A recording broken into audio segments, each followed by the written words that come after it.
buddies are back to, log in and have them be killed by their buddies, drop their gear, get it back, get the corruption off. It's an interesting sort of thing. I would say if you try to run Caravenge, you're gonna get PvP'd. Right now, there's no safe Caravanning anymore.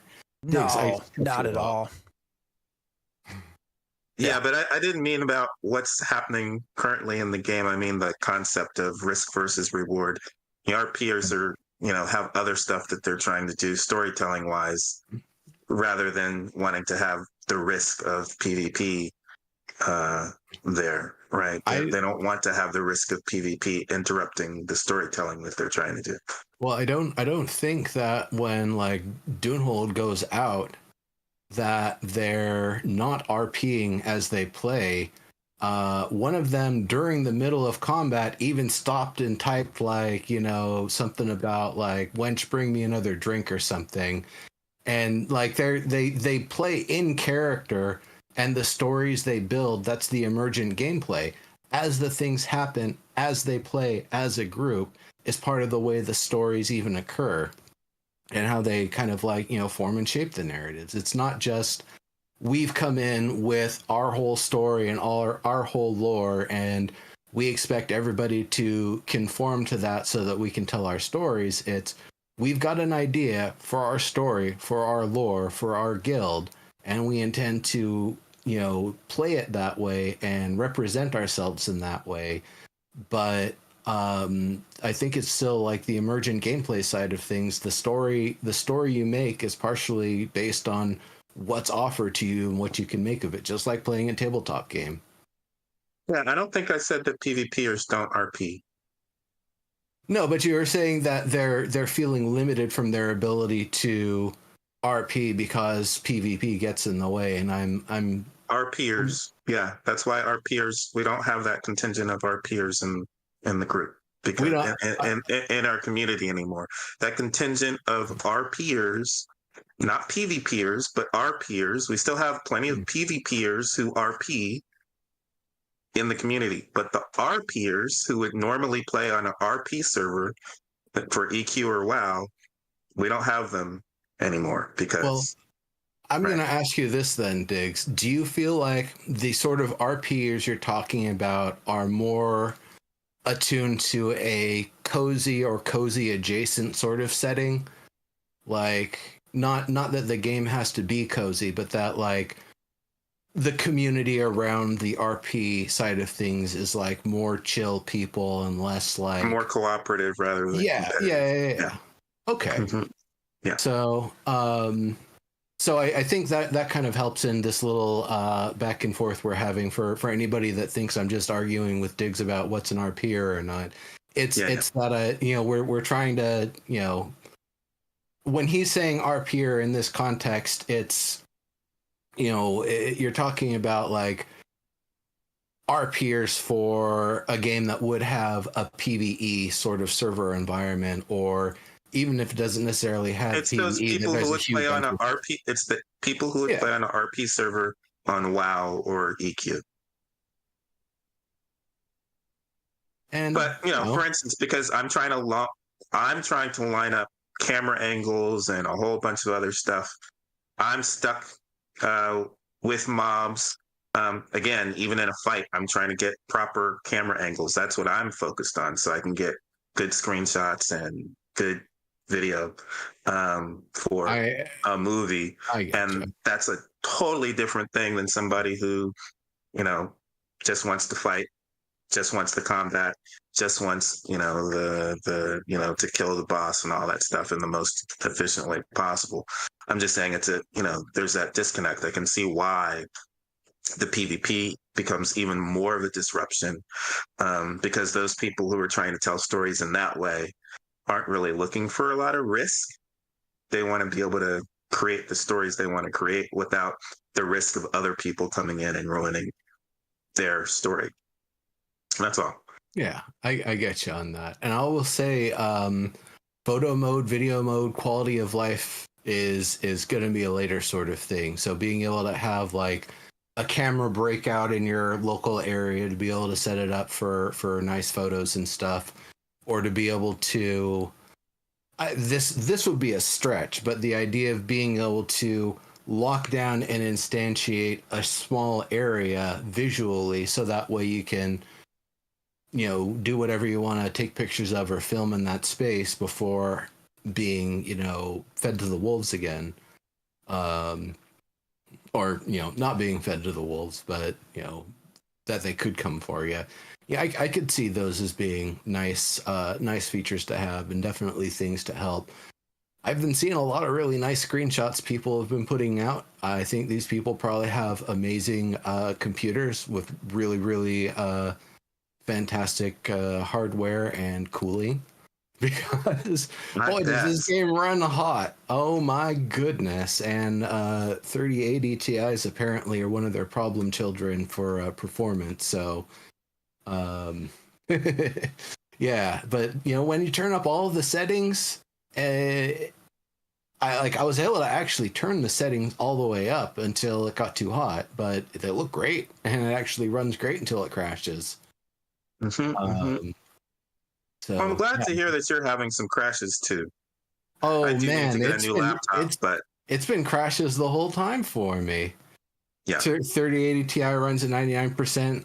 Even on low. Yeah, same here. I have to go into the EVGA precision tool and tell it 83 is not a good target. Let's target 79 degrees Celsius, and that's a little bit more stable for me.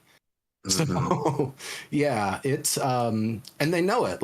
Jacob straight up said to me in voice one time that he understands there's a lot of problems with that specific card. So, their hardware and compatibility department will hopefully get a chance to address that in, the coming months. But we have time. Yeah, New World melting 3090. That's right. Let's get Phantom to weigh in. I think he's at least. Well, I know he's at least level 15. Did you make it to 16 before you stopped playing today? No, no, we got to 15 and then stopped. Where have you been leveling? What have you been up to? I don't know that I should give that away. Although I guess we've already streamed there both. Well, he was in Hollywood. He was in Hollywood Hills this morning. Highwayman. You said Hollywood Hills, and I knew you meant Highwayman Hills, but I just wanted to leave it just in case. Yes. Somehow, I mean, there's people up there that are there's populations of both that are definitely interchangeable. Highwayman Hills is always it's been a good spot since phase 1. It's good for, I would say, 3 reasons. 1, it's got a pretty good density of mobs that you can kill that give good experience for that range. 2, they give a lot of drops. You stay there for a couple hours, killing a few things at a time, or even single pulling and just wiping them as quick as you can. You're gonna get geared up with Forsaken Blades gear, which is on the higher end of the level 10 stuff. It's that's going neck and neck with the bronze gear. So and bronze requires a little bit of effort to get into. So that's pretty sweet. It's a good place for that too. And then the other thing is that it seems like you'll know when you get there whether you can get a space or whether you can get a group or not. It's not nearly as camped out as it was in phase 1, partially because there's more places to go, and partially because everyone isn't trying to gather every last Forsaken Blades emblem to make the legendary bows and stuff we were making last time. Someone did actually make one of those legendary Forsaken Blades bows. He was running caravans, buying mats. He finally got it assembled. He didn't like how little it added to his DPS, and then he sold it for a cool 75 gold. I am, by the way, I did not say that I'm playing Diggs as a bard, by the way, because Phantom asked me about that earlier. Oh, yeah. You mentioned that there already is a Briarthorn, so I have not started second character yet, because I'm barely even anywhere with my first one. Anyway, go ahead, Phantom. Yeah, there is a Briarthorn. We've seen him running around. Actually, someone asked if that was you and if you were PKing people. So I don't know if Briarthorn's becoming a problem on the server or not. No, he. I will say this: he was a member of a guild doing crafting and gathering related things, but some issues occurred, and now he is, as far as I'm aware, an independent entity or likely looking to join another guild.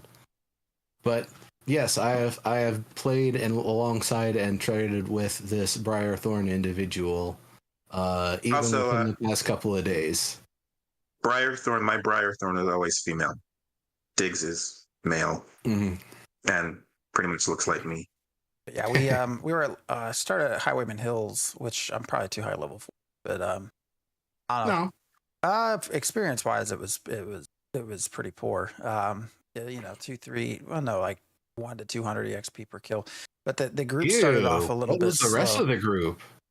Well, I was actually worried that I was pulling away from other people because the lowest was 9. So I'm like, you're not getting nearly. No, they're pulling away from you, is what it is. Well, either way, I hung out with them for a little bit.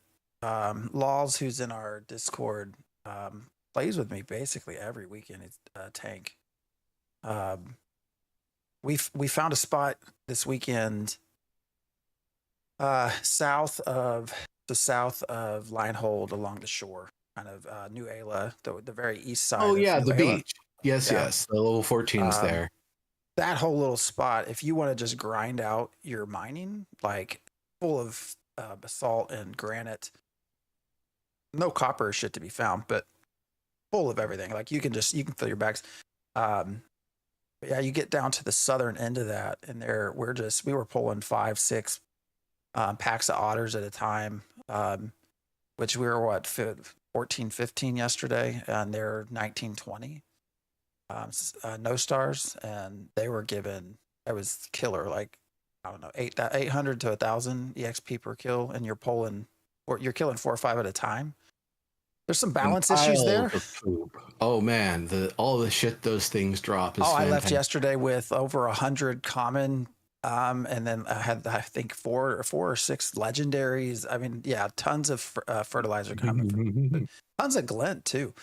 4 hours of grinding there was easily 2 gold in glint. So it was a good spot. The people were there today. We had to pull a little bit back and forth. Mostly single folks. It's a big spot for caravans. I don't know if people are super. I might be giving away secrets. I have no idea. But there's a gap in the mountains there that leads straight to New Ayla. So you can actually probably start over in the desert. And just pop out into that little... Desert doesn't exist. It's just sand. Yeah, we'll get to that. Okay, sir. We'll get to that. I'm not going to be the one to give anything away. I will say there is a certain area by which you cannot cross unless you are on a raft. And it appears to be in a half implemented way. And so I would imagine that's going to be one of the fixes coming up, because it feels like it's intended to be used, but it also feels like it's not supposed to be so easy to evade players in that method. So I know it's going to probably get some review at some point. Ultimately, when the bay opens up, that's going to be really neat, but I would imagine the bay is also connected to that like southern part of Lionhold and the Lionhold ruins that they haven't exposed to us yet. Like the real Lionhold ruins, not old Keel Hall down below Warhelm. But yeah, so that's an easy grind spot. Balance, I think, is an issue. When you have a tank and a cleric at level 15 that are taking 5 level 20s. No, that's actually fine. The thing is, the levels are a way to kind of give you a gauge of what level you're going to be relative to them for gaining experience and what sort of loot they can potentially drop. But by and large, players can usually punch 5 levels above wherever they're at with a decent set of gear. And with a good group, even like 2 or 3 people, that can easily go up to, taking on groups of 1 stars like it's no big deal. The Shardlings, for example, they're great because they hit for nothing. Like they hit a level 15 for 100 damage, and that's with crappy gear even. And so you can easily heal through the damage. They spend half their time just in their little shield guard mode anyway, so they're not even attacking you. And you and everybody that you're grinding them with can just use your melee weapons. You just get close to area attack and hit all of them at once. Burn them down real quick, pull the next pack. Try not to get ganked or get corruption baited at the edge. But yeah. We cannot stress enough that this is still an alpha. Yes. And this part of the alpha that we're in is not focused on balance. So those levels might feel different and probably, hopefully, should feel different. But we're still pretty much focused on optimization at the moment, which is good because they need to rebalance that stuff. And I'm expecting trying to finesse the server meshing, whatever version they're doing of that, is going to mess with optimization. So I think that makes it more complicated than, normal. And why it's, so taxing on our systems. And I have heard some other people say they had to buy new PCs to be able to play Ashes specifically. I feel like it actually it was running more smooth for me on the 2080 that I then passed over to my brother when I got this 3080, which was a hand-me-down. It had, suffered an overheat at some point. It seems to be fine, and I open it up and slap some nice, like a mint green cooling thermal pads all over it to help out, even on the little back plate to act as an additional heat sink. And it helped, but it isn't enough to overcome the magnitude of what this game demands. Yeah. It's alpha. They're trying to do some new stuff. I think the focus is really on the large scale PvP battles, and that's gonna, cause your systems to work hard, your PCs to work hard. So I'm not surprised. Now you can run Nightingale pretty fine on that, can't you? Everything else, yeah. Everything else, just Ashes. Because Nightingale is like a good example of a game with the level of like artistic density and density of assets that you would expect, as well as being able to gather and interact with all the things that you kind of get from Ashes. But it is a complete and fairly optimized game. So, performance-wise, it's going to be night and day difference. But that's when things are optimized, I think a little bit closer to the sort of specs that people should be expecting to see.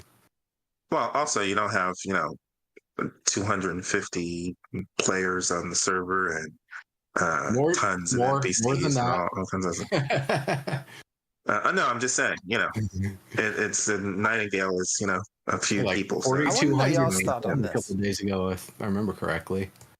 Because Stephen kind of confirmed this. We were talking about this today. Something I'm trying to wrap my head around before we move on to anything Narc. Some head wrapping time, everybody.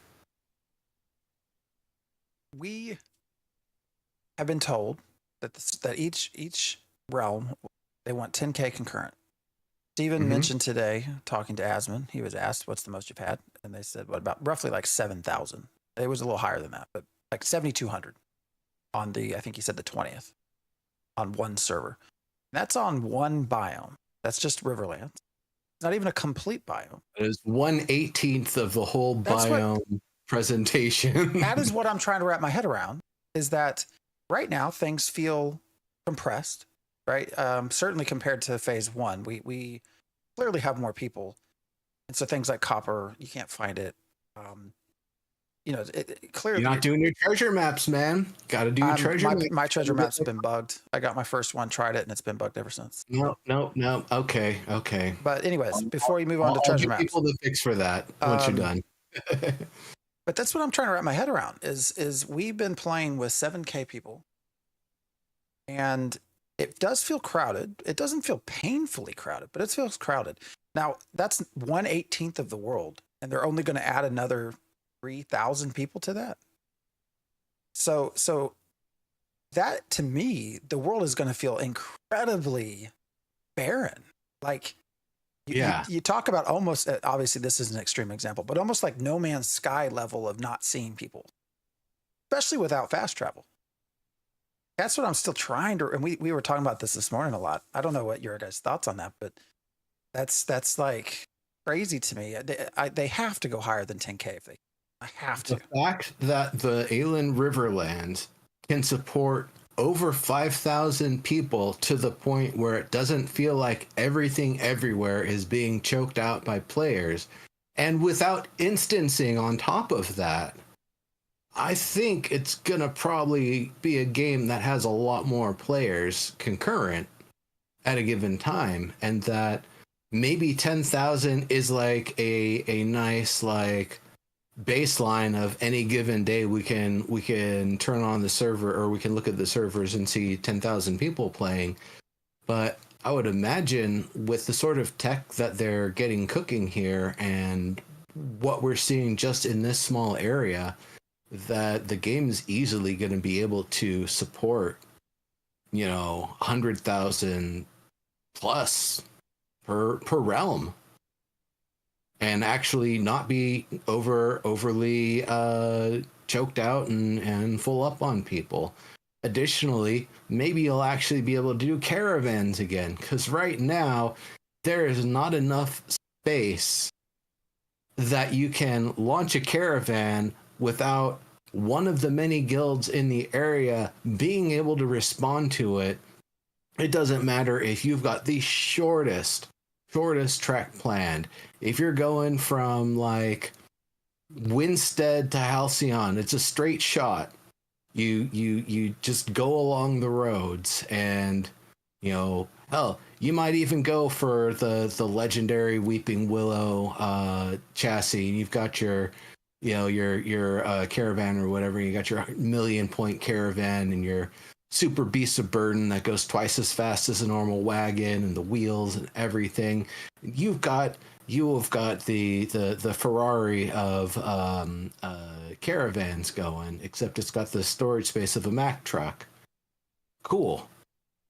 You're still going to need an army to defend that thing, because it will get killed, or you will be killed by the AoE, and they will destroy it in all of your attempts to try to get back on the reins.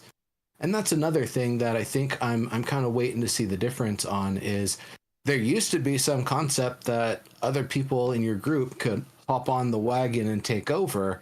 They haven't implemented that yet.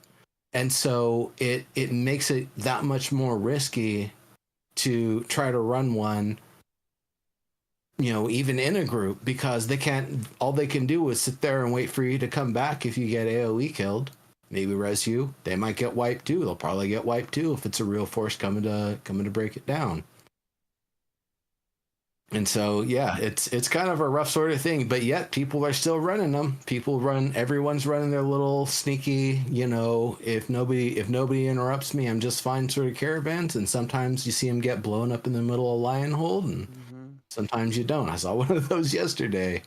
Yeah, I've had a few folks tell me they've lost a lot of gold lately. And again, I want to reiterate, this is primarily an optimization test. So anything on top of that should be icing on the cake. So just that people are still trying to run the caravans anyway, that's a great thing. Yeah. I mean, caravans are still being run. That's definitely happening. Go ahead. The one thing that I don't know about, though, I still haven't gone on the attack, brought crowbars with me, and seen what the actual reward structure for crowbars works. Are you familiar with that, Phantomix? Have you managed to do any of that or see any of that? Just no. We'll just say no. Okay. The way I think I saw it go down is that you use a crowbar, and then everybody can grab a crate of stolen goods that goes in, maybe it's your materials inventory, that you then take to Ophelia Blackwater in every town to sell.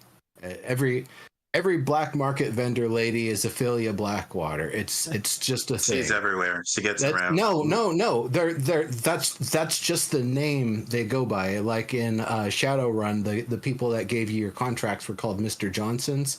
It's the same thing. You're just finding the Ophelia Blackwater in this town. Different person, same name. Yeah, I mean they might even look the same, but there's a bunch of them. Don't get tricked. Just the house that has only an outhouse and no other doors, the suspicious place. That's when you know you're in the right place to do some business. Like Nurse Joy. Hey, you know what we should do is have a digs in every team with the NPC I create. Or a Briarthorn. That would be absolutely. There you go. We used the crowbar ourselves, but it was bugged. Oh, all I got is stolen goods, stolen glint. That's rough. That sucks. Hopefully, brought up another interesting when we talk about the size of the map and stuff like that.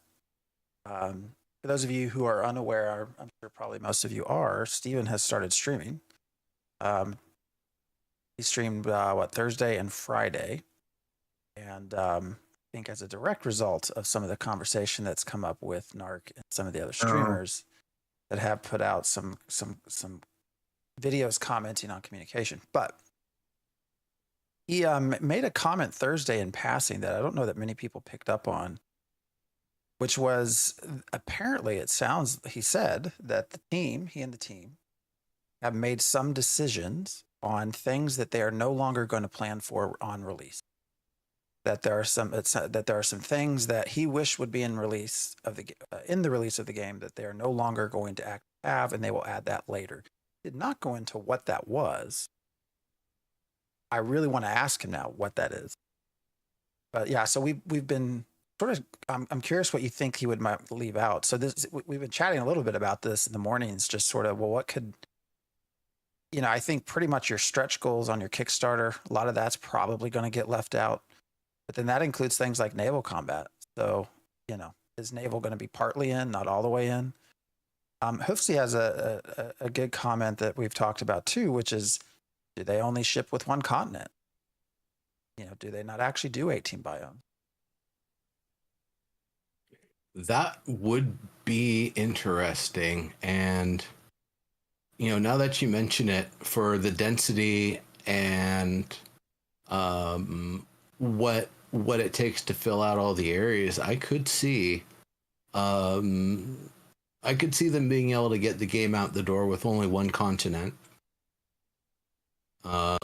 Especially if one continent's going to be enough to cover everything, but then that kind of creates an issue that the only place to sail out from is where you're going back to. Like, I could see even the continent and some of those surrounding islands, but the second one is, I don't know, walled off by the gods or something.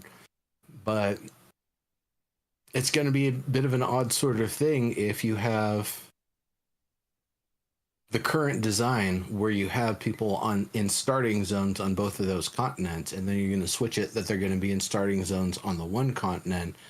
Then that second continent, it almost feels like is going to just be like for level 50 players only, and where all the big content and all the big tough stuff is, and like that's where you go once you've hit max level.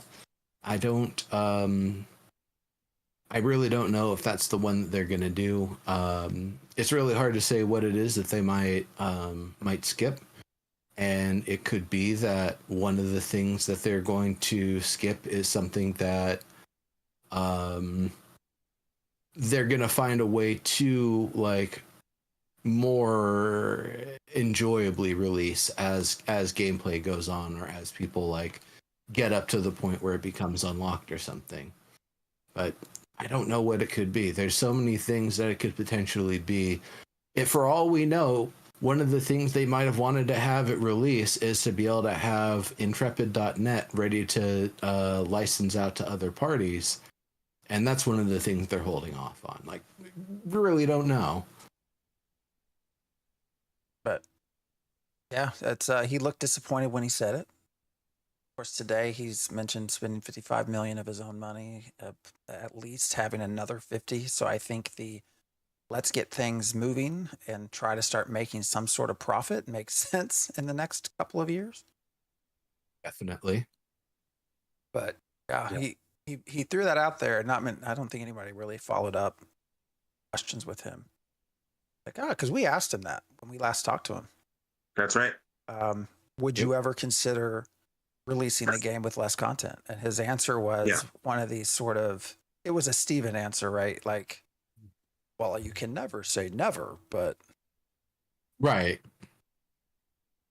And he apparently said never. So. Yeah. Well, gosh, we are already 40 minutes in? Is that right? Oh, we barely got started. So treasure maps. I want to kind of bring up treasure maps again for a moment because they're such an interesting and quirky sort of thing. They were brought online for phase 2.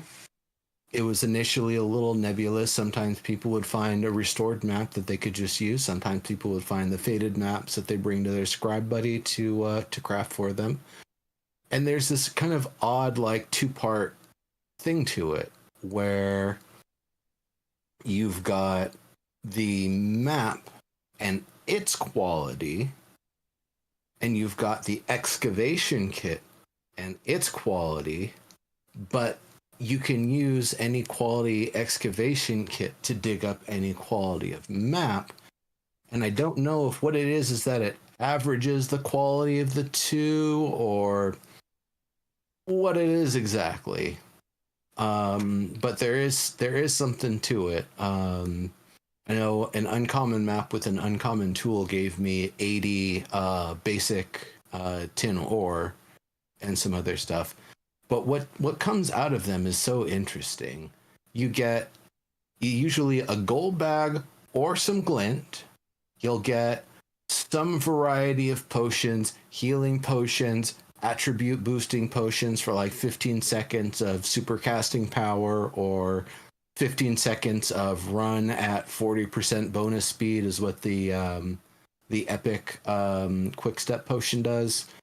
And that's big. Like if you're caught with your pants down out in the wild and you can press V and C and be sprinting with an extra 40%, just you're out like a bullet. You're gone. It is very hard. They got to be getting back on their mounts to catch up with you at that point. And if you're near a border that you can get over, then pretty nice. Then the other thing that they give is the curio coins. And we don't know exactly about the curio coins. We haven't gotten a market to spend them on. But I believe that's related to the monster coin system. And then there's other treasure, like even before these treasure maps, the other treasure maps that were already in the game, you would find a skull and some glint for digging it up, get a little experience. I don't know what to do with those skulls either. Maybe I take them to the person that takes the curio coins. Maybe those old ones with the skulls are going to get pulled out of the game because that mechanic isn't the way they actually ended up implementing it. And then, of course, the other thing that every chest gives is a pile of materials. Depending on your map, depending on your tool, you might get any range of qualities. I feel like I've seen rare quality stuff. I know I've gotten uncommon. I got like 34 uncommon flax, I think, the other day. Or was it rare flax? Maybe it was rare flax. I've gotten all sorts of stuff from those things. Usually you're getting them in the like 40s to 80s, depending on the quality of the things. But I also don't really have any great bearings on this, so I've been trying to track and post the results every time I dig one up. It's probably only through that sort of combined effort that we'll actually figure out the ranges of what they give.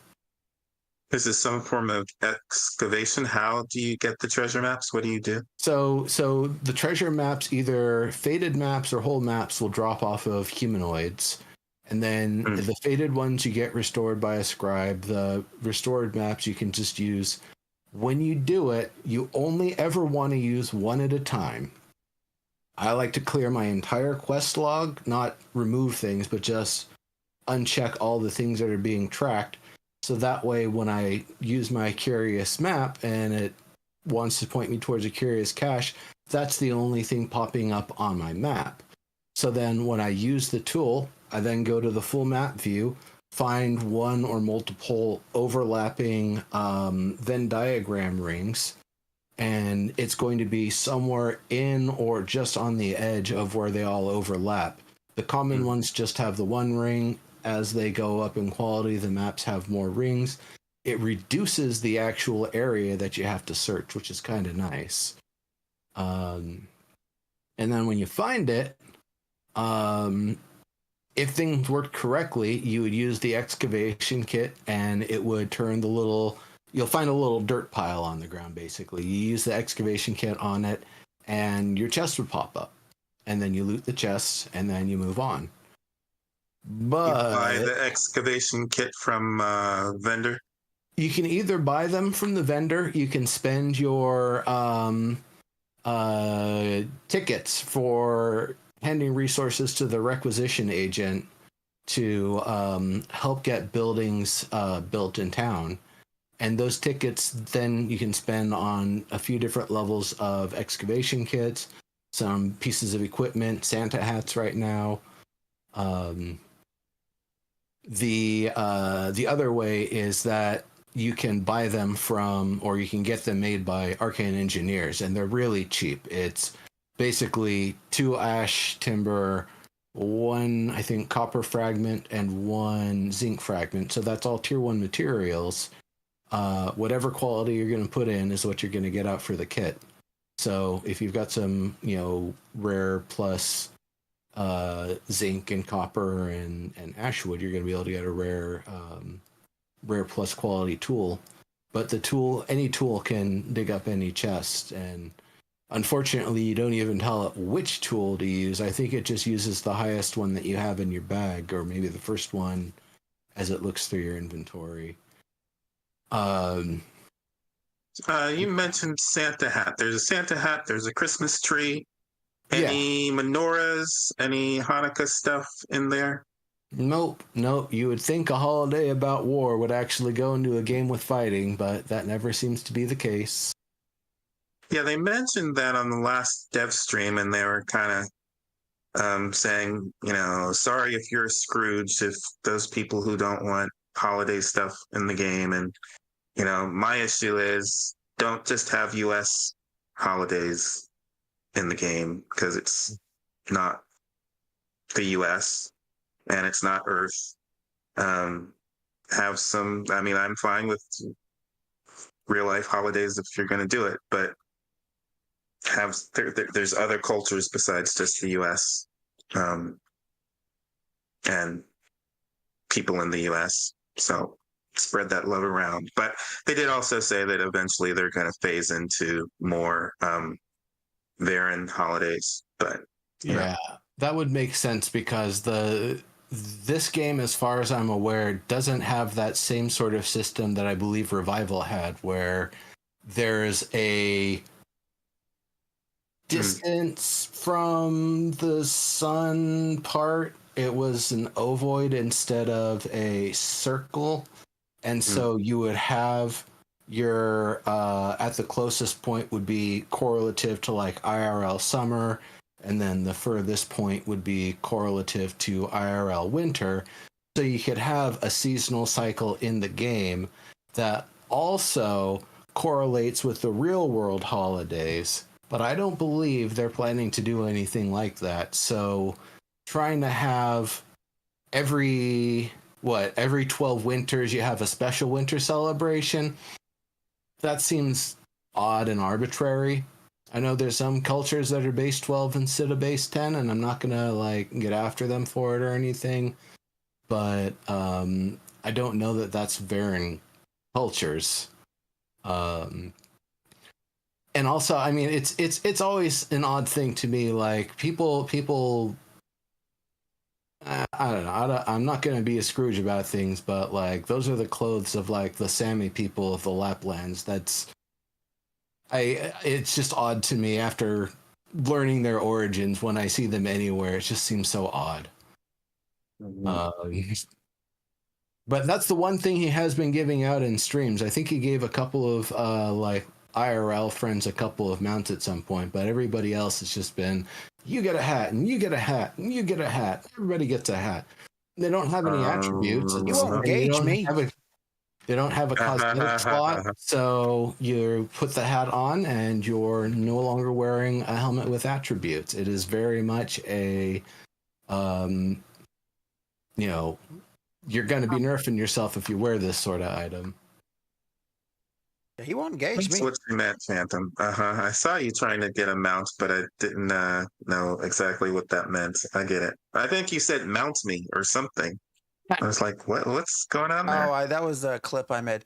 No, that wasn't me. But I was trying to follow him around. But yeah, I tried to goad him into a 1v1, but he said he had god powers and he kicked my ass, which is probably true. But well, I was trying to get him to 1v1 me by taking over an Ashen Flame Streamweaver and fighting me that way. Don't fight. Don't. What's the video behind you? The one behind me? Yeah. It's the one I've had for basically since we could actually show recorded gameplay. This is like a 5 gig video of gameplay that I recorded a while back. I'm pretty sure that's the area that I went in Immortal at. Actually. Yeah, that's up at the Warhelm, the battlement of the Warhelm area. Sorry. Yeah, it looked familiar. Yeah. It's near the Griffin Nest. Anyways, yeah, we should probably. I mean, I did name the stream a false prophet, so. Yes, I suppose. Well, speaking of that, one thing I want to kind of segue through, since we mentioned revival, is one of the things that was mentioned by the false prophet was how Ash's development is similar to Chronicles of Valyria. And I'm like, you could not jump into Chronicles of Valyria. Yeah, you could not jump into Chronicles of Valyria and walk around. The great thing, whatever state Ashes is in, we've been able to jump in. I've been able to jump in almost from jump, literally. In 2017, I was able to get some gameplay. So completely unlike Chronicles of Valyria, I've been able to jump into the Vyra game world and do stuff. And maybe we can't do all the stuff that we hope to be able to do at this point, but you can pretty much jump in and move around and explore and do some stuff. And you could not do that with Chronicles of Valyria at all. So that motherfucker didn't back nor play that game. He watched some video, probably. What's the name of the person? Vyra TV. Yes, and I don't even know what the fucking comparison was supposed to be. Sorry, I'm gonna start using some. It's supposed to be that Chronicles of Valyria said they were making stuff and they weren't making stuff and just taking your money. And there's a whole bunch of stuff that we saw in previous dev stream showcases that are not in the game currently in Alpha 2 Phase 2. So everything Steven is saying is just a lie, just a scam to get money. But I'm like, no, but we can actually go in the game and see what is in there for us. You know, it's just a Alpha 2 Phase 2. It's not everything that the devs have, but we can actually go into the game and move around, which we could not do at all with Chronicles of Valyria. So it's not even close. There's no comparison. Well, it was funny because I got asked a question today, sort of, well, what was our comment on the drama? No, it was yesterday. I'm like, well, which drama, number one? Like you got Narc, you got you got Envious and everybody exploiting, you got there's like a lot of shit going on in Ashes of Creation right now. But especially with the devs being off for 2 weeks, that hasn't helped. But I mean, great for them to have the time off. That's fine. And let's not forget the Freeholds drama. I'm just going to give everybody a quick brief on that. If you are not familiar, the Freeholds were first stood up in this phase. Stood up, not fully implemented. Stood up. So they have the Freeholds placed, If you have 100 gold, you can run up to one, and if it hasn't been claimed yet, throw down your 100 gold and claim it. And since then, people have been able to do a little bit on it. I've seen some people plant some flax. I've seen people plant some trees. Turns out the thing that people most likely wanted to use it for, that is planting and harvesting weeping willow in giant volumes, is not working. You only get oak, unfortunately. And that's a bug. But I don't think it's just going to be, fixed independently in and of itself. I think they're going to wait until the rest of the system's ready to be put up and put in before we'll see the fix to that. And so he had also said they're talking about what they want to do with the freeholds right now, how they want to do it. And he said that there will be deeds provided or something provided to the people that currently have freeholds, so it'll be easier for them to get their freeholds again. But that doesn't mean that they're guaranteed to get their freeholds or get the same freeholds that they had gotten before. Now, 100 gold is no small amount. That's a lot of effort. And some guilds got 3, 4, 5. I think one individual has like 7 of them. Obviously that person's not going to be able to claim all 7 unless the system has some extra hoops and bounds. Now, that's the other thing that I've been wondering about with this. Is the whole system going to add extra hoops and bounds that you don't just run over with 100 gold and claim it, but you have to have a certain value of glint or number of tax receipts or the resource tickets or something that you spend in some combined quantity in order to actually purchase the deed to be able to get a freehold. And if that's going to be, you also have to be level 50, right? Right now, I believe it was 20. We don't have level 50. We don't have level 50. So right now, it's not going to be level 50. But that's one of the hoops that they said before is level 50. And I think it's going to take a while for people to hit that. It's going to be. There isn't a level 50. There's level 25, and that's it. That's my point. Yeah. But once we get there, much fewer people in the beginning at the same time or whatever. There'll be more freeholds and fewer people at level 50 once it comes online. But I'm just saying there's a little bit more hoops than what's there now, for sure. So it'll be interesting to see how all that shakes out, what they end up deciding on for how they redistribute and compensate players for the effort they put in. While it was easy to put in the effort during the holidays, and to be able to get the money to be able to buy them, and I don't know if anybody's been able to get any benefits out of them, if anybody's been able to actually grow things of quality and harvest them at quality, or if it's just like you own it, you can kind of sort of do things with it, but not really, and it's just going to be like that for a little while. But they said that from the sound of it, they're not going to be taking away the freeholds and redistributing, doing all of that until they're ready to put that system in. So whatever they have now, I guess people can continue to play with while they've got it.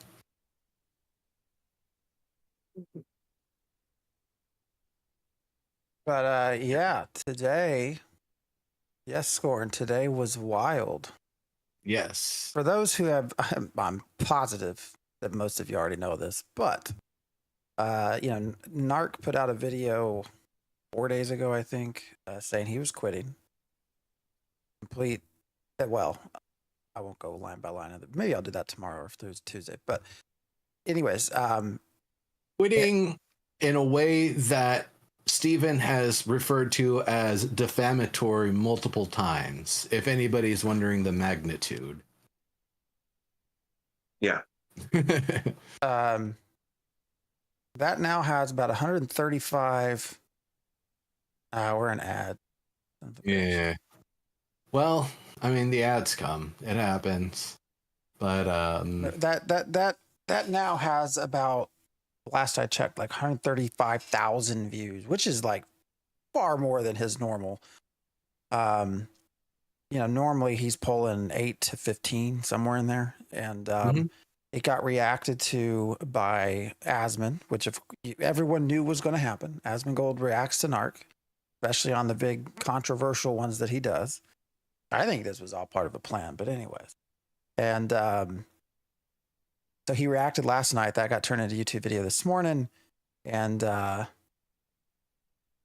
then today, Steven puts out a sort of response video of to Asmon showing, mostly focused on the desert. I think that's what irritated him. Well, all of it irritated him, but so why? What was up with the desert? Asmon or Narc made a lot of comments. One of them though was that for December 20th they were supposed to have an expanded desert biome, and that was mentioned in the last stream that they were going to expand the desert biome more so than the tropics had the resources to do it.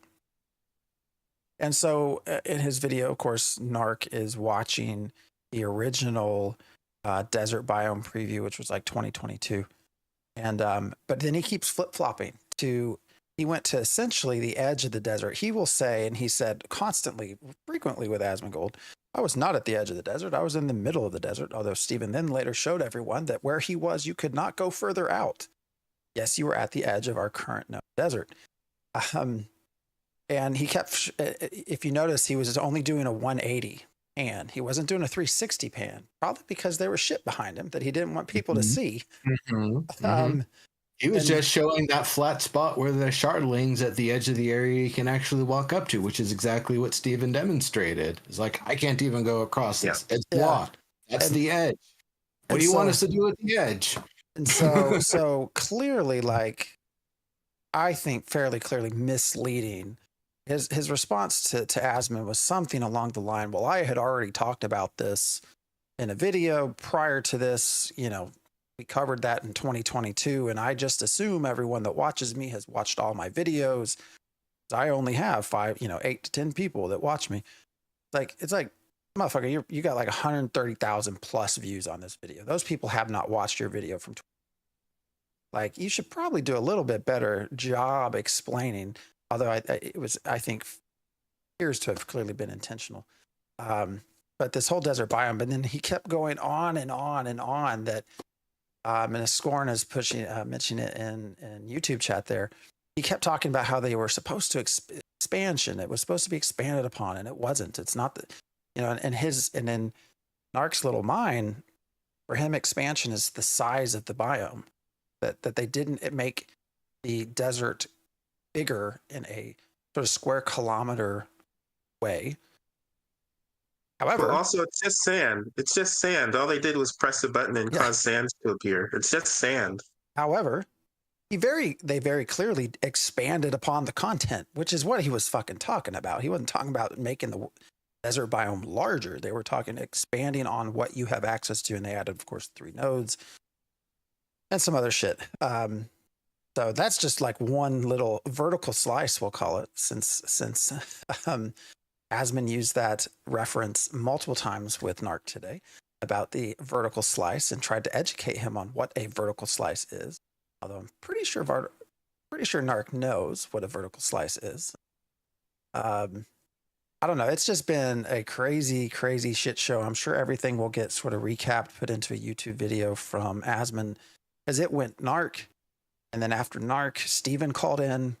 After Steven, Thor joined him. So it was just, and by the end of all this, as somebody said, Asmon had a renewed interest in vigor for Ashes of Creation, which was like the complete opposite of what Narc appears to have been wanting to do. Well, so one big thing, again, is Narc's complaint was that he spent money to play the alpha. And Asmon asked him 2 or 3 times, so if you hadn't spent money, would you be still having the same complaint? And he said, well, no, one, I didn't spend money because I got gifted a key, but I'm speaking for my community. And I am the point where people go to get information about Ashes. And I'm like, you're the point? You're the one point where everybody goes to ask for feedback on ashes. I don't think that's quite the case. But even so, I mean, I don't think you're speaking for all the people who are still playing the game, like right now, today, testing the game. But you didn't test, I mean, you didn't pay to play and have fun. You paid to test. And there's stuff that there is stuff that you can test. I paid so that one, I could jump into the game early and see what's there and what's not there. I can do that. I can jump in. It might take me a while to load in, but I can jump in and do it. And I can look around and see what's there and what's not there. And then when I don't feel like playing, then I don't play or test. And I go do something else for a while. So, you know, just because it's there, it's nice that it's there and you can jump in and take a look around when you want to. And I'm mostly paid so that they could work on systems that I want to make it into the game. And especially now that we have some friends who are also working on the game, it's nice to have, added some. Oh, come on. We already had friends working on the game. I mean, we didn't. Mags and Ride, Well, even before, but I paid at Kickstarter before Mags was there. I'm just saying. So I paid because I want people working on these kinds of systems. And then, yes, it also gets me in to test those systems or whatever state of the game is in early. I was not expecting the game right now to look exactly like the showcases that we've seen in the past, or that everything that they showed in the showcase would be in at the start of Alpha 2 Phase 2. I didn't have that expectation, but he seems to assume that anybody who paid money was expecting, if you saw it in the showcase, it's going to be in the game right now. That's an odd expectation to have, because it's been said. I'm going to go back to one of those big talking points that they often say, because it's been said over and over and over and over. This is not a port. This is a game in an alpha state of development. That means there is, your pre-production prototyping phase, where it goes from like a concept of a plan to, something that has a semblance of something that somebody could play in and do things with. And then from that pre-production, that early pre-production up through alpha, this is the time when we get all of the features in and working to some extent. Content for them? Well, we don't need to worry about that as much. We just have to make sure the systems work first so we can assess them and try them and see how they go. And then to be able to move forward from there, that this is not a feature complete state. This is not a content complete state. This is still closer to stability testing, with the ability for players to play test and give feedback on the current features and the current state of the game. And likewise to indirectly give plenty of other data that they're able to look at through the logs and through the records and everything, to be able to figure out other things about metrics they want to know about so they can continue making it better. And Stephen has said, even as early as, within the past 24 hours, that, this is the sort of thing that it's going to be a work in progress for a while. It's going to take, it's going to take a lot of effort. If you compare it to, as he was saying, a studio that takes, $300 million to make a game, and then when the game comes out, they find it's not quite right and people don't like it, and it costs them another $150 million to fix it. I think he was talking about New World. I'm not exactly sure which one he was naming there, but I get that idea that he's putting across of trying to, get the feedback early and often, so that way they don't get into this like developer echo chamber where they think everything's right and good and it's, scoring high numbers with the focus groups. But then when it gets in the hands of the players, everybody thinks it's, just hot shit, and it's not it's not actually able to be done, and they're not able to be played in a way that's fun and enjoyable. So it's, if people play it right now and they're not enjoying it, that's fine. There's a lot more that still needs to go in. Also, the game's not for everyone. They've been saying that too. He reminded people of that again. So, well, Asmon was reminding Narc that just because we don't have access to something in the Alpha 2, Phase 2 playable version, that doesn't mean that the devs don't have access in a different version of the game. And Narc said, I don't believe that. I don't believe that there's different versions of the game. I'm like, but the PTR version is not exactly the same. We have stuff in PTR that's not in the accessible version, right? There's definitely at least 2 different versions of the game. And then you can imagine that the devs probably have another one that doesn't have everything that's in the PTR. So I don't know why he would not believe that there's different versions of the game. And then he also said server meshing is impossible. So that can't really be a thing, no matter what Steven says. Server meshing, it's not even possible. He has never seen anything like that. So is he a server network engineer? No, I don't think so. So I don't care if you haven't seen it. You don't even live in that space. What's it matter if you haven't seen it? What's it care if you believe or not? You're not a network engineer. You don't, you can say what you think, but it's not true. You can believe what you think, but it's still not true. Asmon even said, do you code? Do you code? No. Yeah. No. Like, at least lie, my man. Come on now. You're making all these claims. At least lie and say you know something. Like, I know HTML. I don't know. I mean, don't just say no. I think he was stunned. He kept saying me and us and we and the community, and it's like, you don't speak for everyone in this community. I don't know. As has been put out in the chat, mentioned in the chat, was this idea of being a martyr is what he's trying to be, and I have no godly idea as to why he thinks he's a martyr. I think there were at least 3 times where Narc asked him a question and Asmon said, okay, do you really want to hear my answer? No. And Narc was like, yeah. And Asmon say, well, I think it's different. I think it's like this. And Narc would go, oh, can you believe that? How can you say that? And I said, well, you asked me what I thought, and I'm telling you, I don't think you understand what's happening. I who knows why he does what he does. I got to know him a little bit. I was in his Discord for a while. I was in his guild for a while.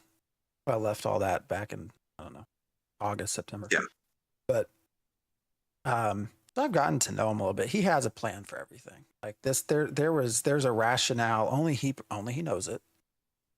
There's a reason. Only he knows it. Doubt it's for any of the things he said. When I look at all this, you can look at some public stuff, prior to the start of Alpha Phase 1, he's had 300 to 400 viewers consistently on Twitch. Alpha Phase 1 gets here, he peaks at like 1,500, 2,000, doing very well. And by the start, week or 2 into Phase 2, he's down to 150 people. Like, he's half what he was at the start of Phase 1. And so, which is everyone but Thor. Thor has stayed consistent. Everyone else, it's just dropped, and that's just what it's. Almost no one streams anymore. When was the last time I saw Jamie stream? Like, actually, he'll be on tomorrow. So I just wonder what plan is in here, and if you look, like Asmon's going to react. You just know they are, and you look at his channel today. The fucker's still going. Like, he never goes this long. But he was up around 600, 700. He's at just under 400 right now. So his viewers have gone up. And one wonders if that was the plan all along. I don't know. So what irritated me... think of Narc doing whatever he does so he can get views. It's a view thing. He has no problem being controversial and saying controversial stuff to cause some drama and get some views. You know. I mean, it's what irritated me the most is there's a spot in that video where he's like, I'm the most I'm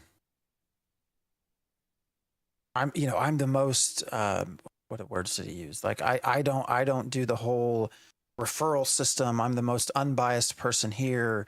You know, I never don't have the referral system because you didn't get the referral code. You know, Steven, I've never interacted with him because I don't like him. I didn't take interviews with them. Of course, Steven said we didn't want him for the last year. And it irritated me because he's saying all the other content creators like are somehow in the back pocket of Steven. And, you know, the reality is like Diggs is, you, for better or worse, very polarizing figure in the community. You know, Narc, Neuro, well, actually, I don't think anybody thinks anything about you. I've at times been told that I lie about the game. Like, people have plenty of things to beef at me over. We're not in anybody's pocket. Like we're very direct about what we talk about. And that irritated me more than anything because he knows it's not true. Like I could pull you up my referrals. Yeah, I do have a referral code. It's like 10 people. There's some that have, you know, tens of thousands. Like I'm not doing this for a referral. Like we've turned everything in. Any money we've made from doing this has been given away in keys. And, you know, it irritated me because here's this motherfucker talking about all this. He has bragged on and on and on for the last 2 years about how he got to quit his job as an artisan baker because he got to make money covering Ashes of Creation. Like, how is that any different? You know, you're knocking content creators for putting referral codes out there. At the same time, your living is entirely off of covering Ashes of Creation. Like you're if anything making more money off this than any of us because referral codes aren't even working yet. That irritated me more than anything in that video because he knows that's just not true. And there's a whole now he's clearly butted heads with all content creators forever. I think I'm the only one that actually ever even got on his channel, and that was a disaster to talk to him. But you know, that just really irritated me. This insinuation that like we're here just to shovel shit for Steven and not really care, because that's just not true. Anyway. But it's also strange because we've paid to test, and sure, if you feel burnt out by the game or there's not what you want in the game is not there yet, take a break. But when he says, like, I'm going to take a year or 2 years, I mean, you paid to test. Like, why are you going to take a whole year off when you paid to test? Like, wait for the stuff that you want in the game to make it. Okay, so they said a bunch of stuff, you know, 2 years ago. They said all this stuff was going to be in the game and it's not in there. One thing he mentioned was how we got the new Unreal Engine 5 tools, and Steven thought that was going to make development so much faster, and it doesn't seem to be any faster. Makes sense. You know, Steven is a gamer. He sees the tools can do some cool stuff, and he's hoping that's going to make, you know, it's all this stuff. You add new technology, and it's supposed to make things faster, but no, we catch up, and, you know, all kinds of stuff. That's just the way that technology works in general. I don't even think that was a Steven decision. I think that was probably his art lead saying, hey, Steven, Unreal 5 has this ability for us to be able to not have the whole section of the game checked out so only one person can work on it at a time. It's like, glorious. Let's get that. Well, and you should. I'm just saying, but, you know, as a gamer, he doesn't really know how all of that is going to affect and whether or not that's really going to make things so much faster. He's hoping that, and, you know, things can change and it doesn't do it as quickly as you think, or, you know, humans are humans. And, you know, one of the things I used to say is just sending mail. You know, it used to be that it would take days and weeks to send mail across the country. And now we have email and people are still like, hey, why is that taking so long? You know. So we just adjust to all that stuff in any case. But yeah, if you don't have everything in the game that you want in the game at this state, then wait for it to come into the game. I don't think it's going to take a year or two for everything to make it in. But yeah, take a break if you want to take a break. And then when the stuff is in that you want to test, come in and test it. And if it's not there, take a break and do something else, play something else. That seems fine. But So I was typing it in chat, but I'm just gonna say it. Like, we all kind of know how this story comes around. Maybe it's Rogue, maybe it's Summoner, maybe it's the full Freehold system, the next territory expansion, Node Wars, vassals, and housing coming in. Any one of those is a perfect time for somebody who's burnt all of their bridges to come flying back on a fucking, riding a catapult rocket. Go, yay, look, we're back, everybody's back, the game's on, it's great, woo! And then after some amount of time, things start diminishing. It's like, oh no, my viewers. Oh, I'm also getting kind of bored of this again. Oh, this sucks so much, and I have these choice words that I'll say about Steven while I'm eating my Happy Meal or whatever it was. And then we've seen this cycle with plenty of people, that they do this like depression, like boom and bust sort of thing. It's like when things get bad, it's like, oh, I'm gonna make a big explosive exit, and then it's gonna be news when I make my big explosive return, and to just continue writing on that. And honestly, I kind of hope we remember this and deny that second part, that when Narc comes screaming back in, that we all just kind of shrug and go, so? Yeah. Who? I don't even like the name Narc. I think about narcotics officer. That's not something I want to think about when I'm trying to enjoy a game. Fuck that shit. Yeah, that's probably one of the reasons why I never even, like, I didn't even know what he looked like for like the first basically until maybe about 3 months ago. Like, I never turned into his streams. You're not in a better spot knowing what he looks like now, I can tell you that. I think it was something about, didn't he have the stupid ugly shorts or whatever? He had Didn't he underwear shave with his Steven's beard? face on it. Yeah, it was probably one of those two things. It's like, all right, well, that's... Yeah, and he doesn't like the guy. Yeah, exactly. And so there's just so much, like, you know, people only get attention if we give them attention, if we choose to give them attention. You know, the upcoming, not to get too political, but I don't think the upcoming president would have even been in this spot if we just didn't talk about him to begin with, you know, 8+ years ago, and he was just a non-issue. It was just super amusing. Along the same lines, if we just, you know, if we take this as like, all right, see you later, no need to mention your name anymore, and when he comes back, we just maintain that policy, you know.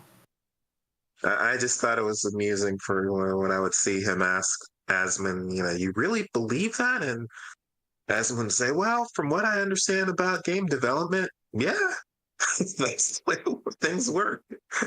This is my expectation, because I followed a lot of games. I actually wanted to kind of circle back to one of the technical things that was mentioned earlier. So every team on a project will have different layers of repositories and workspaces relative to their work and their department and their isolated workspaces. And not every time do you merge everything from every department up, partially because you'll have a lot of broken shit, partially because things might work between two different departments, but there's still going to be some tech needed to mesh all of their tech together and make it work without breaking everything. And so for somebody to say we're not seeing everything that the devs have, fucking A, you're not getting to see everything the devs have. They can't do that. That would break things. That would be terrible. They could show us isolated demos of some of the things, but they're not going to. They're going to wait until the systems are ready, or maybe do a live stream, and that's how we'd see an isolated demo. Yeah. So that's the reality of it. There's always way more than we see on the surface. Yeah. You know, it's like, just think about a guitar. Think of all of the wood and metal, all of the scrap material, all of the plastic, everything that's thrown away in the process of making one guitar. That's all the stuff we don't see, basically. Except it's more cool than a bunch of scrap wood and you know, plastic shavings and whatever metal strings with the nylon inside, or you know, what sort of waste they put out. I see this actually a lot on Fortnite, but through Lego Fortnite specifically, is data miners and leakers will say, "Oh, we found this in the files. Like we got an update, and these are in the files, so we can expect these to be coming soon. Maybe in the Data next update." miners.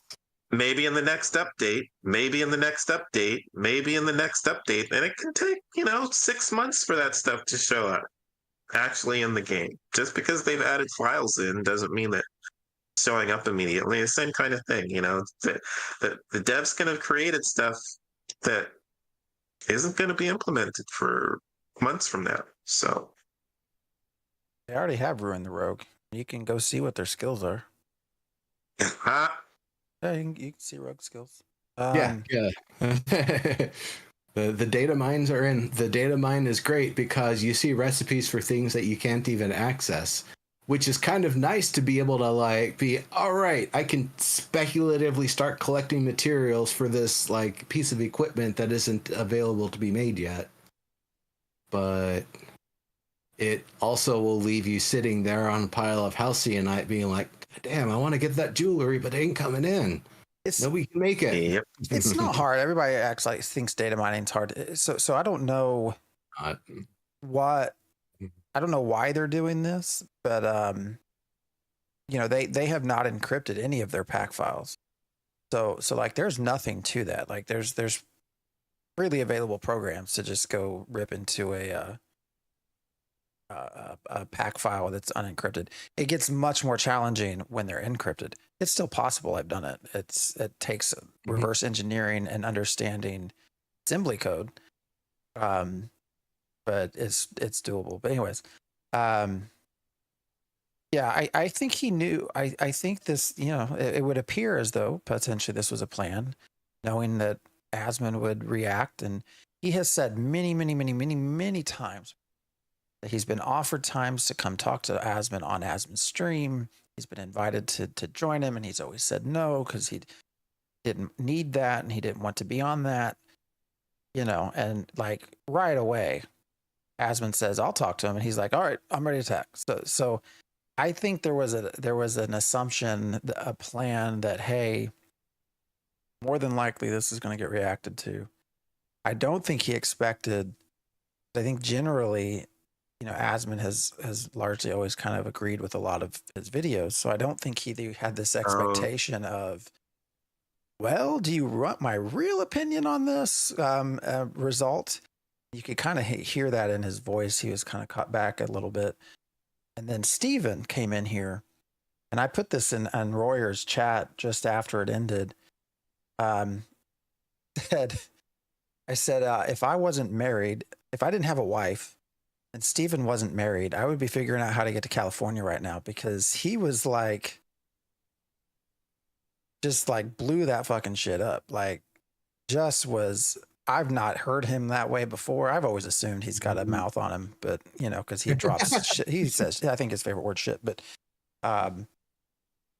he was just on top. At the start of that, when you watch the chat scrolling through, everybody's sort of starting out with, well, he's, stuff like don't trust him, he's lying, blah, blah, blah. By the end of that, everybody's on Steven's side. Oh, this was great. He's based. This was just awesome. Yeah. The chat was in no way in favor of Narc and in any sort of way. And this was a version of Steven I have not seen before, with how clearly pissed off he is. Going and talking about even, his employees. It was kind of wild. to hear Narc say it's just sand, and then Steven jump into the game and go to one of the nodes, and then he's typing to one of the players, and Asmon is like, that's a player? Like, you're there right now? He's like, yeah, I'm here at the node at the village or whatever, and I'm talking to yeah. And here's Thor right there. Yep. So it's not just plain sand. Like, there's stuff happening. You can come in and talk to people. People are actually here playing. So well, I don't think he will do this, but he used in his response video, he used the word defamatory and defame, which is a legal term. Yeah. And he did comment on that a little bit about the idea of libel, and in the US that's incredibly hard to prove. So I don't know that he'll actually. Well, he said to Asmongold that he would be well within his rights to pursue legal action. However, he's not going to, for the various obvious reason, the perception of it. And so I think it's right for Steven to come out here, and it's good that he's been coming out and doing some damage control. And I'm not gonna say thank you for creating a catastrophe that we have to clean up, but I will say I'm glad that Steven maybe got a little bit of form of encouragement that has now brought him front and center, and to be putting himself out to the community. He didn't even check in with Mags on that first stream. He said I got this all set up by myself. I didn't even get Margaret to help me. And it's like, first time he streamed in like 5 years. So it wasn't even on Steven Sharif. It was like DS Viceroy is his YouTube channel, which I was like, where the hell is this guy? And then I finally saw the link somewhere. Yeah, like this is him coming in as a CEO, wanting to protect the brand and set the record straight, and not let this, linger in an environment where he has no control over, because he does have control over it. And I think between the interviews that he did with Thor Pirate Software and the one he did with Asmongold, it's very clear how he feels about what's going on. He's very articulate about what is actually bullshit and how this sort of thing hurts the community, hurts the project, hurts the product, hurts the people working on it, and that he isn't just going to sit there and take it laying down. He's not going to press charges necessarily, but we're not going to see Narc be a content creator for Intrepid Studios. Probably not ever. He's not going. I don't think he's going to get banned from the game unless he actually does something that is truly ban worthy. It's hard to do that right now. Like, you have to be like really, really bad, or like maybe even exploiting or something in a really bad way, and told not to and still doing it. But even then, we haven't seen a lot of suspensions. There's been a lot of mass exploitation over the past 2 weeks, and you're not going to ask a skeleton crew to go through the logs and start, cracking the whip. So I'm not worried about it. They'll go through and do the stuff they need to punish the players that need it. But in terms of Steven coming out and starting to be more present in the community, starting to engage with us more here in the new year, I'm kind of liking it. I think it's not a bad time for him to start doing this, and since there's more people able to play it too, that we actually have something to talk about. Yeah, even before the new year, one of the things that was cool that Thor mentioned is he said when he started playing, he was expecting it to primarily be a stability test. So there's going to be lots of bugs and crashes and lagging and all this stuff. And he came in and there's a lot more stuff than in the game than he was expecting to be there. But also, one of the phenomenal parts is that Steven and the devs will jump in and do stuff with you. Interact with you and make these tests, their little spot tests, make them more interesting than just go in and do this. They'll inhabit NPCs and mobs and do stuff with you to make it more interesting than just, go over here and stand around and, bang on each other. So Royer. We cannot. Devs cannot be as transparent as they would like to be. But it's nice to have some interaction. Communication is going on. It's not like it's radio silence completely. So, you can only do so much. And it's not really good for them to do a lot, which is what you find out when you join the dev team. You can't do all this stuff for fans that you want to do as the gamer that you are at heart. Sometimes it's just wise not to be as transparent as you would like to be. But yeah, welcome in everybody. Thank you for the raid.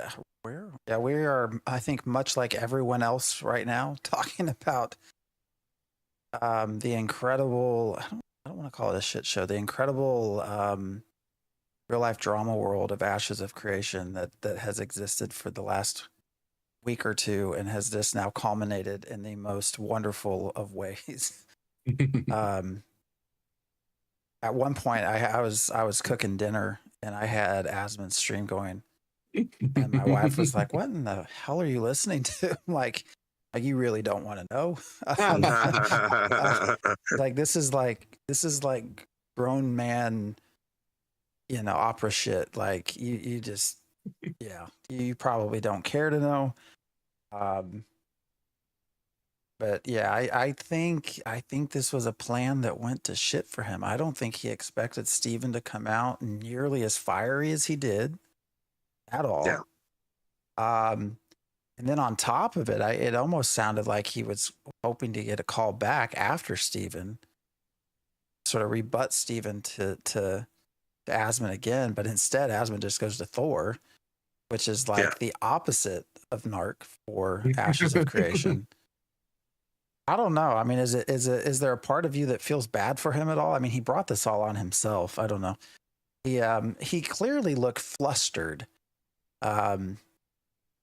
His chat was, I mean, he had like 700 people in that chat, and all of them were fucking talking, and he was ignoring all of it. Like he was not even looking at the camera, which is just not him. Like anyone that has ever watched his streams, like he's very engaged with his community. He's back and forth with chat. The dumb fuck forgets where he's at and reviewing videos because he's too busy chatting with people. And he blames it on the content creator. What are they talking about? I don't know what is he even rambling on about. Well, you haven't been fucking paying attention. That's your problem. Anyways, clearly was ignoring everyone because everyone that was in there was just like trolling the shit out of him. He's still going. Yeah. He's still going over there, rambling on about the fucking desert. Dude, we went to the desert. We showed it. You can fight things there. Go ahead. Hop down the hill to Sunhaven. Go ahead. See what you do. Let's see you go through all of those level 25 1 to 3 star cows and shardlings and everything else waiting to eat you out there. Have a blast. Film it. I'd love to see how sparse the run from Sunhaven to Azmoran is. That is not something that you can just run through and say, "Oh, there ain't nothing here." You can't collect the trees. You can't collect the trees. You couldn't collect the bushes. You can't collect the bushes in other places because they're not gatherable. You can't collect the cactus yet. There's minerals. Just over north of there, I got some legendary weeping willow not too long ago. The mama scorpion, exactly, and the scorpions out there, the big shards and the shardlings out there.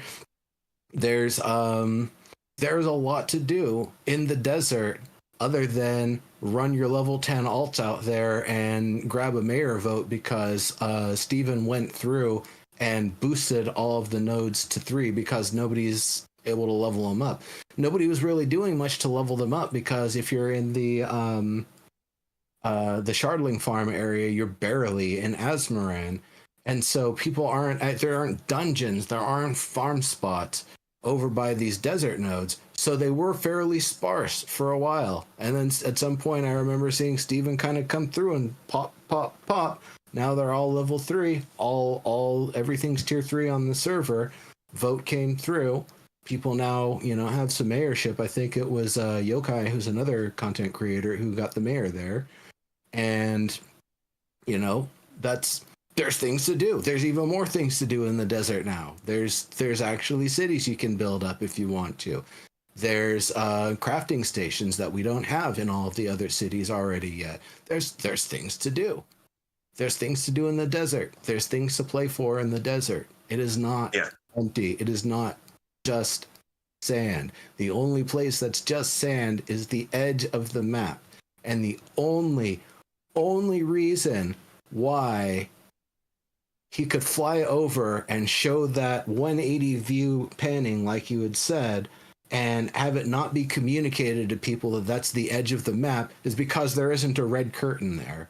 If the red curtain was there, people would be able to call bullshit even faster. So I don't know. Is the sum of the whole story put red curtains in all the places that people can't cross?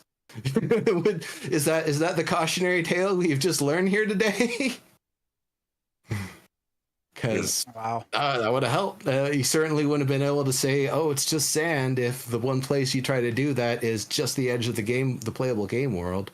And I even asked myself, like when I first went over there earlier in like PTR before it even came up, it's like, okay, so this is the edge of the desert.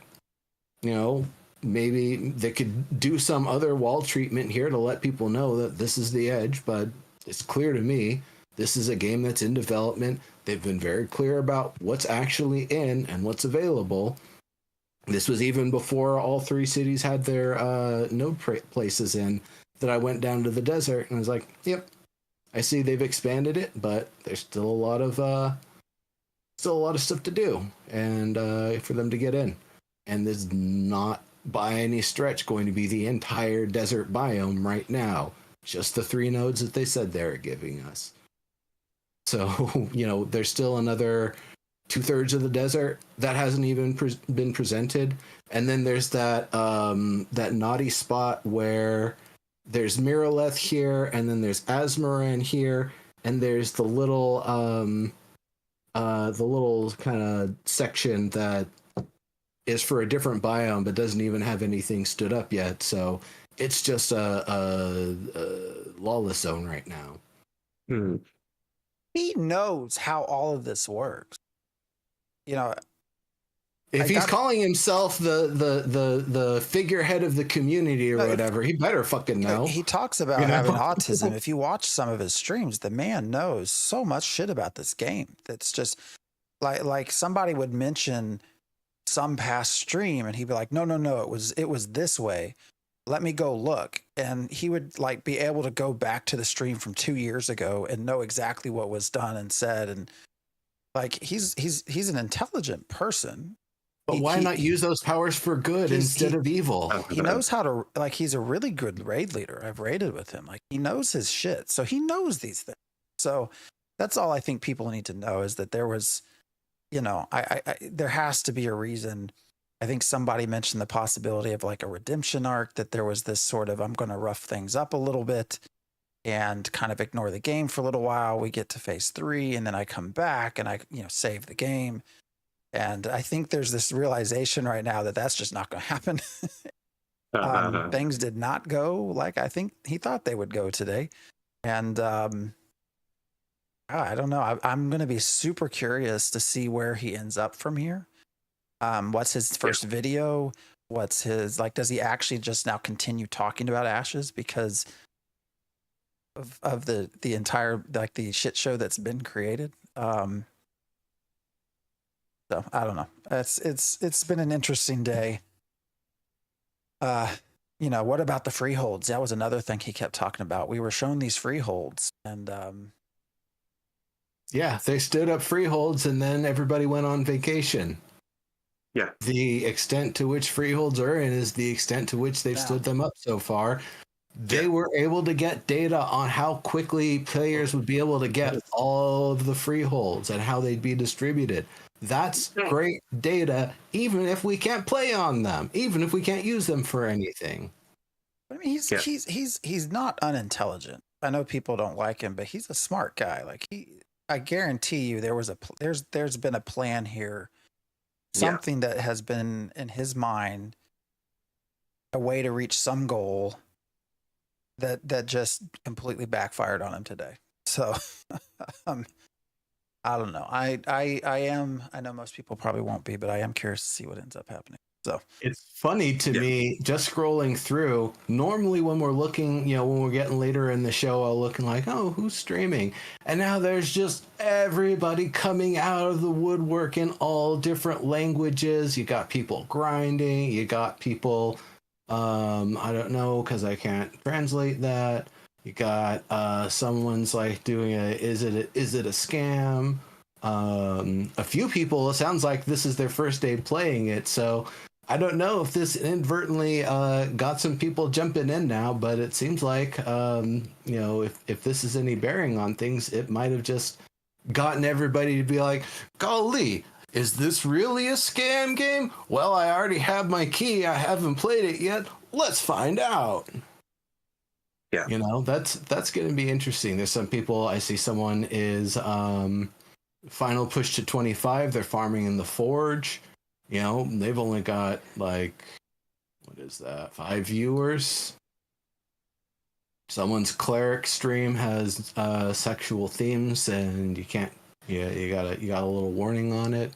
Yeah, it's normally we don't see this amount of people streaming the game ever on a Sunday night. And I know partially it's because we haven't done a show in a little while and the alpha's been, running for a little while. So, okay, maybe a little bit of that. I'll take that, but not to this level. Holy crap. There's like pages where there'd usually be a couple rows at best. So, so it's gonna be a thing, and it's gonna make some hype and it's gonna make some buzz.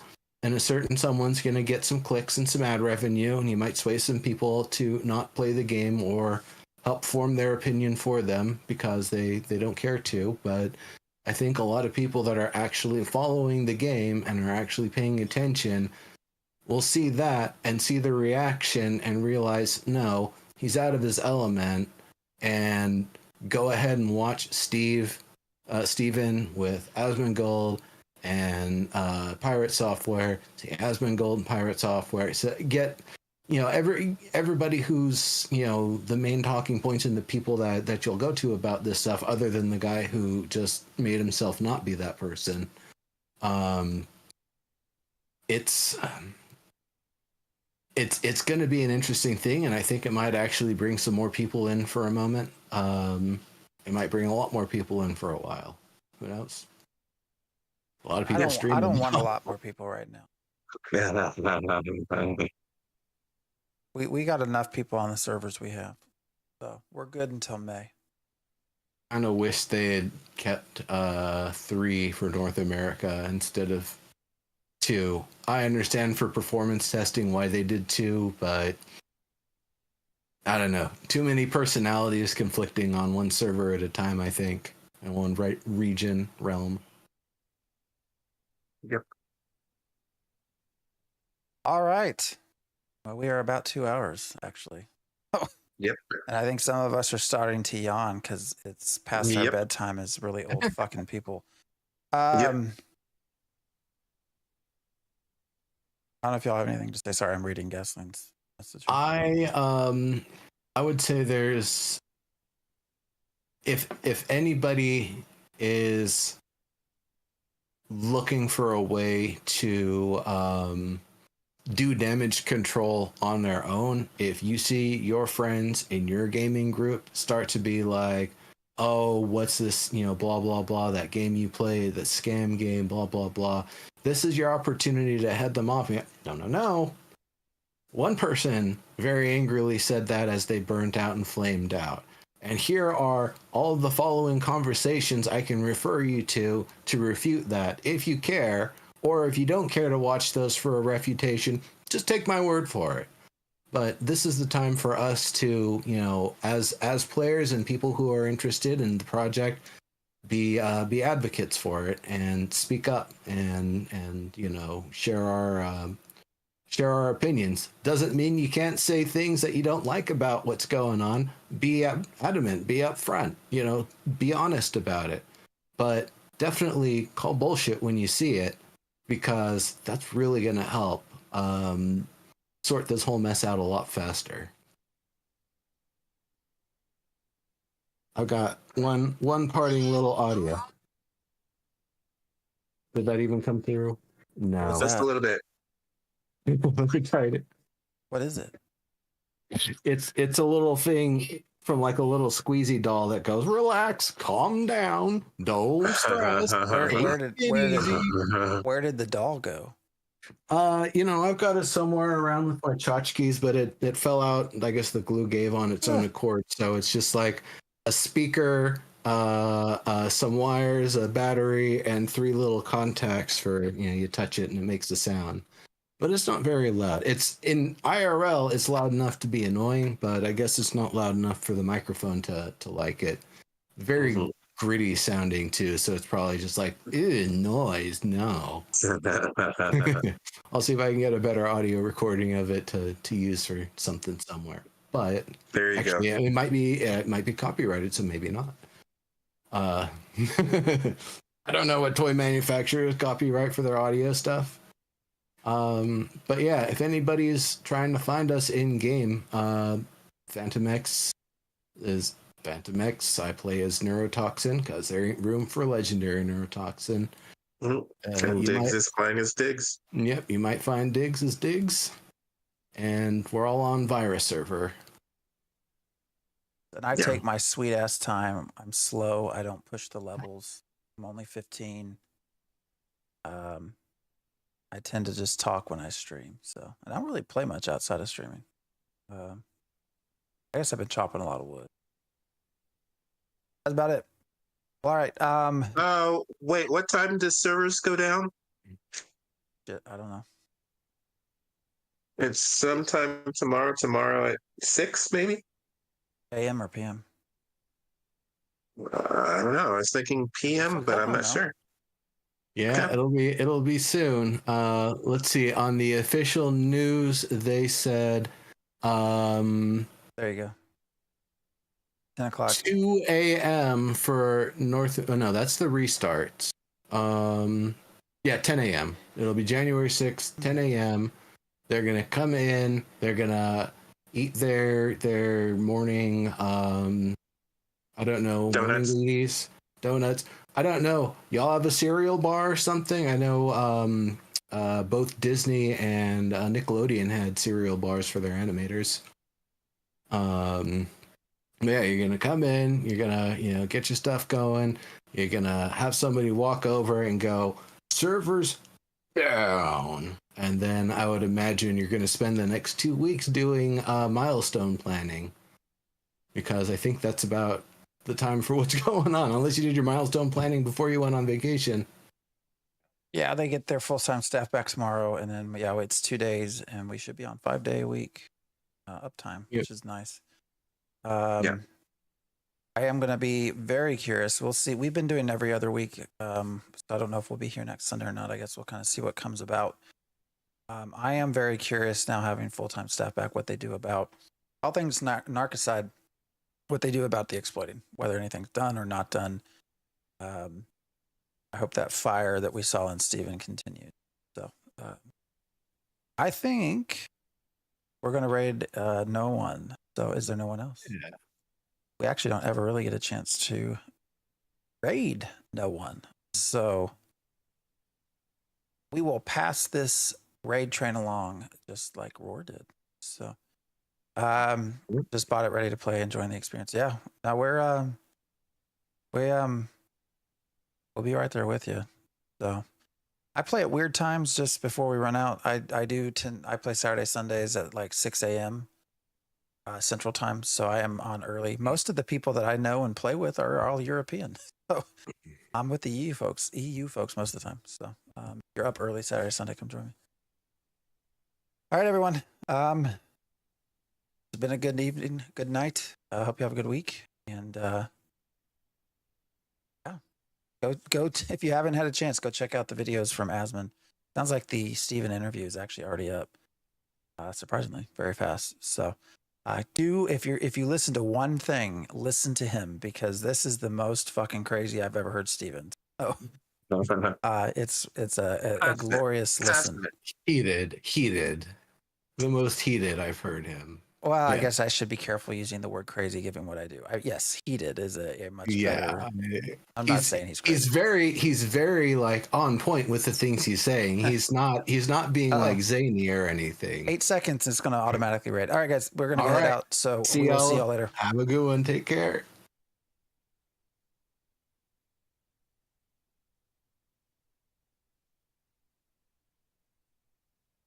Nice.